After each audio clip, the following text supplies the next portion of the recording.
Bismillah. Assalamualaikum warahmatullahi wabarakatuh. Alhamdulillah.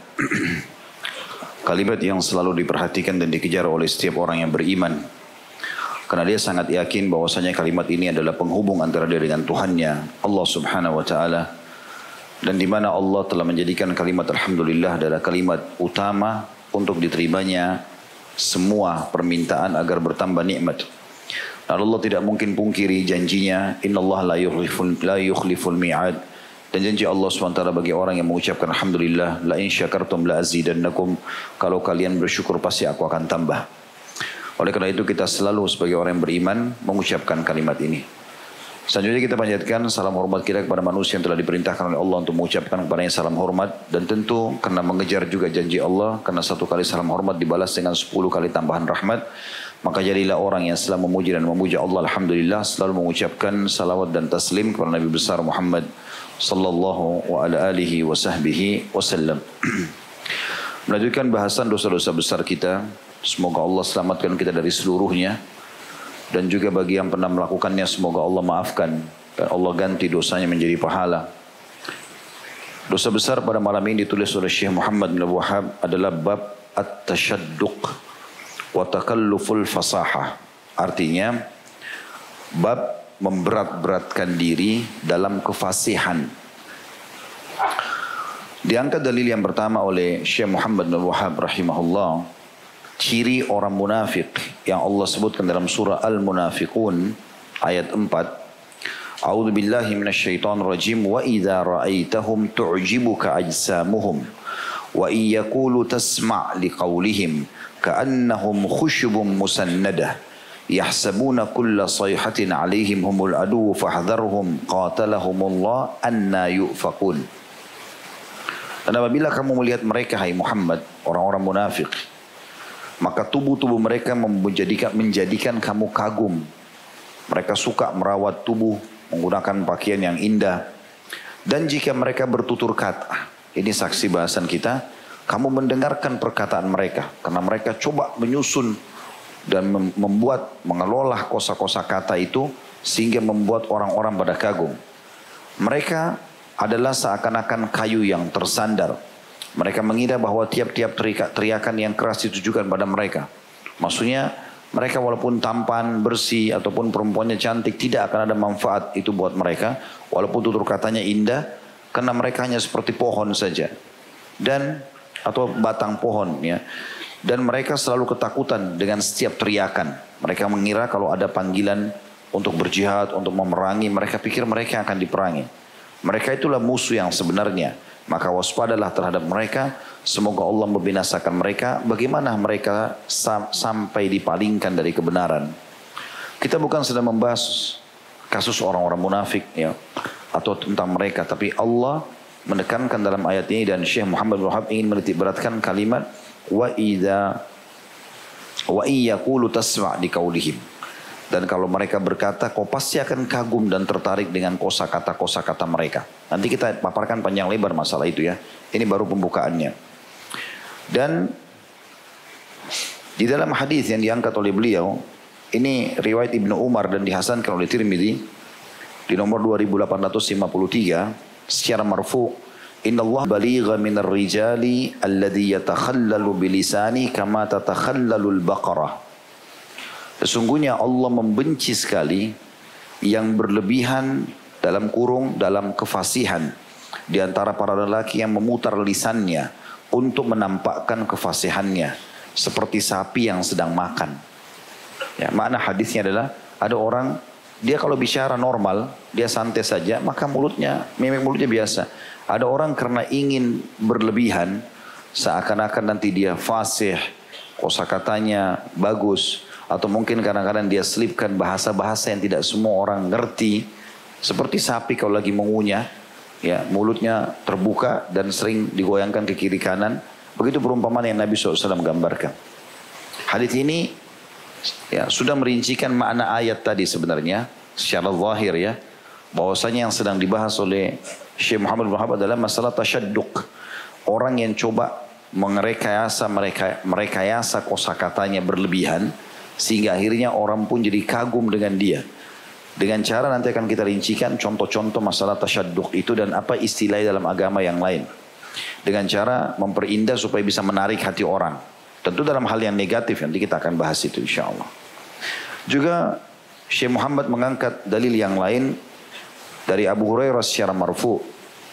Ini riwayat Abu Daud nomor 5006. Hadis ini didhaifkan oleh Syekh Albani, tapi di sini diangkat oleh Syekh Muhammad bin Wahhab, yaitu man ta'allama sarfal kalam liyasrifa bihi qulubar rijal awin nas lam yakbalillahu minhu yaumal qiyamati sarfan wala adla. Barang siapa yang mempelajari ilmu bicara yang lebih dari kebutuhan sehingga membuat orang kadang-kadang sulit menangkap dia ngomong apa orang ini karena kosakatanya terlalu tinggi ya. Dengan kadang-kadang bahasanya kalau kita dengar seperti bahasa Indonesia tapi bukan bahasa Indonesia ya. Karena direkayasa, dibuat berlebih-lebihan untuk menarik hati-hati para lelaki atau manusia supaya orang jadi mau ya tertarik dengan dia, maka Allah tidak akan menerima darinya pada hari kiamat amalan yang wajib dan juga amalan yang sunnah. Dan dalil yang diangkat juga yang lain oleh Syekh Muhammad rahimahullah, seperti biasa saya bacakan dulu baru saya akan berikan penjelasan lebih jauh insyaallah. Dalam riwayat Ahmad dari Muawiyah radhiyallahu anhu, la'ana Rasulullah sallallahu alaihi wasallam alladziina yushaqqiquna al-kalama tashkika asy-syi'r. Rasulullah SAW melaknat orang-orang yang berusaha mencari pembicaraan yang paling bagus ya. Sebagaimana pada syair. Tapi hadis ini yang terakhir ini adalah hadis riwayat Ahmad nomor 16357, cuma didhaifkan oleh Syekh Albani tentunya. Yang kita pegangnya adalah hadis dari riwayat Tirmidzi yang dihasankan, yang orang memperindah kosakatanya berlebihan sehingga seakan-akan dia ucapkan satu kata tapi bukan itu ya. Ya sebenarnya maksudnya A tapi dia menggunakan kosakata yang berlebihan sehingga akhirnya orang seakan-akan menangkapnya B. Padahal sebenarnya itu yang dimaksudkan cuma untuk menarik perhatian orang saja. Berlebih-lebihan dalam mengatur mimik mulutnya atau kosakatanya. Dan ini disebutkan oleh beliau dia di riwayat Imam Bukhari, Ibnu Umar meriwayatkan secara marfu, inna minal bayani la sihra. Sesungguhnya di antara penjelasan itu ada sejenis sihir. Hadis riwayat Bukhari. Artinya bisa sampai menarik perhatian orang. Baik teman-teman sekalian, ini yang diangkat oleh Syekh Muhammad bin Wahhab. Saya akan coba rincikan. Saya coba telusurin kira-kira bagaimana cara menangkap pemahaman masalah tasyadduq ini. Ya. Maka saya menemukan ada beberapa riwayat yang mungkin menyerupai itu. Dan tadi kebetulan saya menanyakan langsung via WA kepada Syekh Ali Hilabi tentang apakah ini maknanya sama, yaitu al-mutanatti'un. Sama tadi at-tasyadduq itu yang disebutkan dalam buku kita tasyadduq. Ada makna lainnya enggak? Kata riwayat Imam Ahmad dalam sebuah hadis bunyinya begini. Imam Ahmad meriwayatkan bahwasanya langsung saya ke sahabat Abdullah bin Mas'ud radhiyallahu anhu bahwasanya Nabi SAW bersabda, ala halakal mutanatti'un 3 marrat. Sesungguhnya telah binasa al mutanatti'un. Nabi ulangi sebanyak 3 kali. Apa itu mutanatti'un? Ini hadis tentu disahihkan oleh Syekh Albani dan sahih menurut banyak sekali perawinya ya. Yang mungkin saya tidak perlu sebutkan semuanya, tapi Imam Muslim juga menyebutkan ini, Abu Daud juga menyebutkan dan yang lainnya. Kita masuk ke makna dulu. Apa itu mutanatti'un yang Nabi bilang binasalah mereka? Al-Khattabi menerangkan bahwa al-mutanatti' adalah sebutan bagi orang yang berdalam-dalam dan memaksakan diri dalam membahas sesuatu. Serupa dengan metode ahli kalam atau para filosof atau ilmu filsafat. Mereka selalu membicarakan dan menyelami perkara yang tidak bermanfaat serta menekuni apa yang akal-akal mereka tidak mampu mencapainya. Ini salah satu penjelasan. Dijelaskan dalam kitab Fathul Majid di halaman 270 sampai 271. Ya. Saya bilang tadi al-mutanatti'un ini saya sempat tanyakan ke Syekh Ali Hilabi tadi, hafizahullah, salah satu ulama kita yang tinggal di Jordan, lalu saya tanya, Syekh, apakah mutanatti' ini sama dengan mutasyaddiq tadi, tasyadduq itu ya, yang disebutkan dalam buku ini? Syekh Muhammad dia mengatakan sama, artinya sama. Maka kita coba jelaskan al-mutanatti' ini, karena di sini yang ada banyak penjelasan para ulama. Al-mutanatti'un merupakan bentuk jamak daripada tanattu' atau mutanatti' secara bahasa mengandung makna berdalam-dalam ketika berbicara dan menampak-nampakkan kefasihan. Adapun maksud tanattu dalam hadis adalah tindakan melampaui batas dalam berbicara, melampaui batas dalam beristidlal atau mengambil dalil, dan melampaui batas dalam beribadah. Ini diambil dari buku I'anatul Mustafid Bisyarah Kitabut Tauhid, punyanya Syekh Shalih Fauzan, jilid 1 halaman 278. Ibnu Athir ini penulis buku yang masyhur tentang, beliau menulis buku namanya buku An-Nihaya. Buku ini khusus untuk mencari kalimat-kalimat yang tidak umum difahami oleh orang dari hadis Nabi SAW. Lalu beliau mengorek dari arti-arti bahasa Arab yang asli. Beliau menjelaskan definisi al-mutanatti' dalam hadis ini diambil dari kata-kata nata'. Nat'u yaitu rongga atas bagian mulut.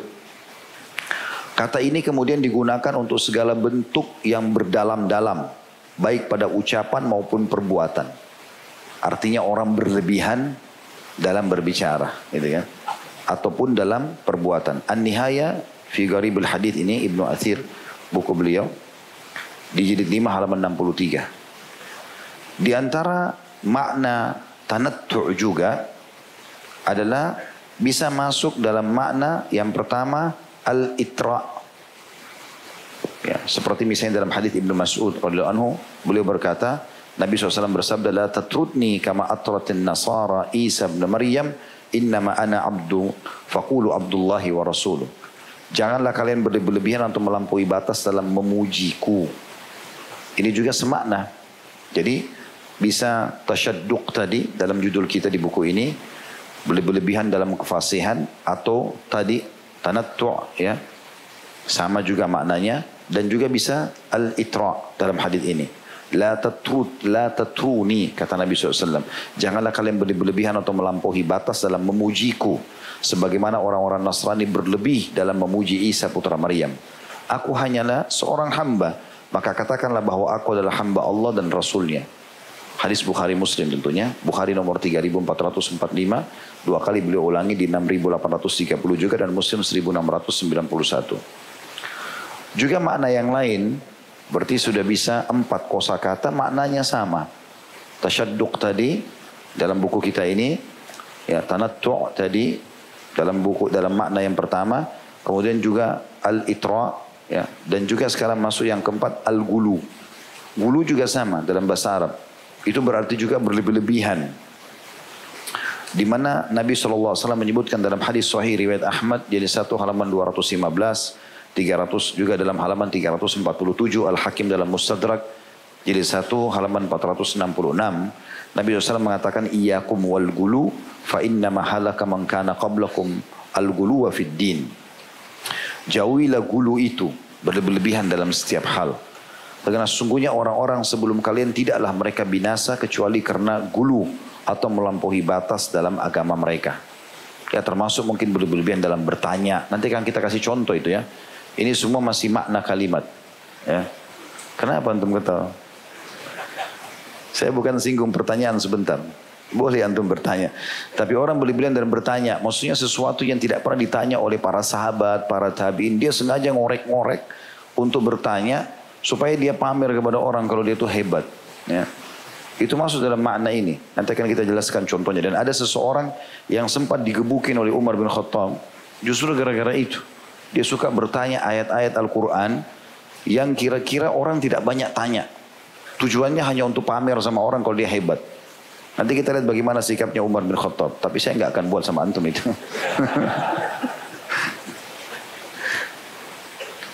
Disebutkan dalam kitab At-Tamhid di Syarh Kitab At-Tauhid, bukunya Syekh Shalih bin Abdul Aziz Al-Syekh.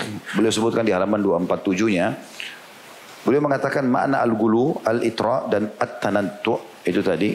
Dan tadi saya sudah bilang, saya tanya Syekh Ali mengatakan at-tasyadduq sama maknanya. Jadi kita untuk mensyarah kecelakaan kita malam ini, kita masuk ke dalam penulisan atau penjelasan ini ya. Beliau mengatakan semua ini memiliki makna yang berdekatan, berserikat dalam sebuah makna, dan yaitu maknanya melampaui batas yang disyariatkan. Hanya saja makna gulu lebih umum, adapun at-tanattu' merupakan bagian dari salah satu bentuk al-gulu itu sendiri. Maksudnya kalau kita bilang al-gulu fid din, Berlebihan dalam agama berarti hampir semua lini kehidupannya. Ya.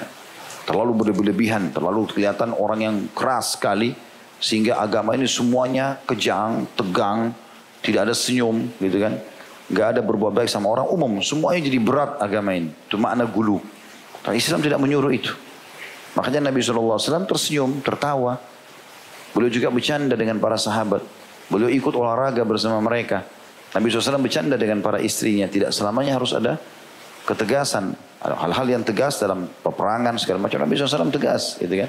Tapi ada orang terlalu gulu, berlebihan dalam masalah seperti ini. Jadi begitu dekat dengan agama, maka kita lihat mukanya nggak pernah senyum, nggak pernah interaksi sama orang. Semua yang dilihat orang ini ahli neraka, cuma dia sendiri ahli surga. Ya. Dan segala macam hal. Nah tapi kalau tasyadduk dan ya, tadi yang kita sedang bahas ini khusus dalam masalah ucapan lisan saja. Jadi terlalu berlebihan dalam mengucapkan lisan. Mungkin antum sering ketemu orang-orang seperti ini ya. Jadi dia kadang-kadang ucapkan kosakata itu orang susah ngerti. Nanti kalau sudah dekat, oh ini maksudnya. Padahal sebenarnya kalimat itu sudah biasa orang pakai di masyarakat gitu. Saya nggak mau contohkan karena ini dosa. Hanya saja al-gulu lebih umum kata beliau. Dan ini disebutkan oleh Syekh Shalih Al-Utsaimin rahimahullah dalam buku dalam buku beliau Al-Wawulul Mufid. Al-Qaul Mufid, maaf, Al-Qaul Mufid. Jilid 1 halaman 324. At-tanattu dan juga tasyadduq ini yang sedang dibahas terjadi pada pembicaraan, istidlal dan juga ibadah. Penyakit at-tanattu menjangkit pada pembicaraan sebagaimana penyimpangan ini masuk dalam penyimpangan dalil atau istidlal dan juga ibadah.